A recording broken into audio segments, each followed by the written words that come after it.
কলিজা ঠান্ডা করার মতো একটা জুস আজকে বানিয়েছি। তো আসসালামু আলাইকুম, সবাই কেমন আছেন? আলহামদুলিল্লাহ সবাই অনেক ভালো আছেন, আমিও ভালো।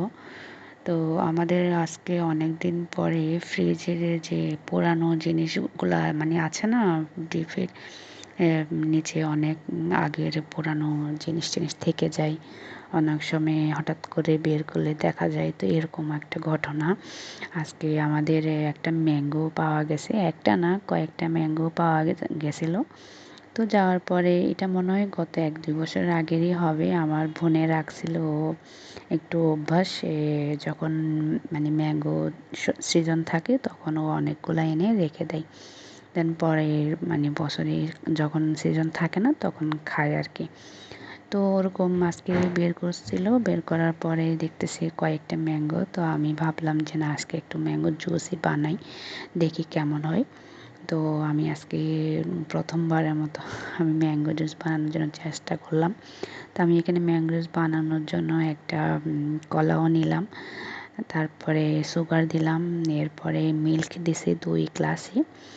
তো এগুলা সব মিক্স করে এখন ব্লেন্ডার করতেছি। ব্লেন্ডার করতে বেশি টাইম লাগবে না, আপনার 5 থেকে 10 মিনিটের মধ্যে হয়ে যায়। হয়ে যাওয়ার পরে একদমই ঘন হয়ে গেছে। আমি যেহেতু মিল্ক একটু কমই দিছি সেজন্য একটু ঘন হয়েছে। যদি মিল্ক একটু মানে বেশি দেওয়া হতো আর একটু মানে পাতলা হতো আর কি।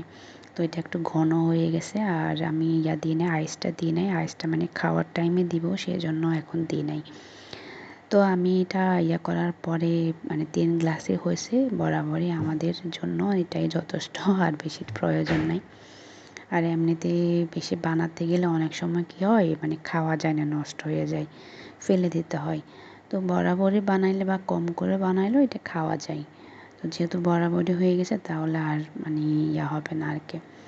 ম্যাঙ্গো জুসটা আসলেই অনেক টেস্টি ছিল। আমি এটা বানিয়েছি ইফতারের আগে, আর ভিডিওটা রেডি করছি ইফতারের পরে, সেই জন্য বলতে পারতেছি যে ম্যাঙ্গো জুসটা সেরকমই হয়েছে। তো ভাজা পোড়া খেতে খেতে আর ইচ্ছা করে না যে মানে খাওয়ার জন্য। আর প্রতিদিন একই রুটিনে মানে এগুলা খাওয়া ভাজা পোড়া বিরক্তিকর। তো মাঝে মধ্যে আসলে জুসটাই অনেক ভালো, এটা এমনিতে হেলদি একটা জিনিস, তো খেতে পারলে তো আরও ভালো। তো এটা হয়ে গেছে, দেন ভালোই লাগছিল। আর সবাই ভালো থাকবেন, সুস্থ থাকবেন, আশা করি পারলেই ভিডিওটা দেখবেন। সবাইকে অনেক অনেক বেশি ধন্যবাদ।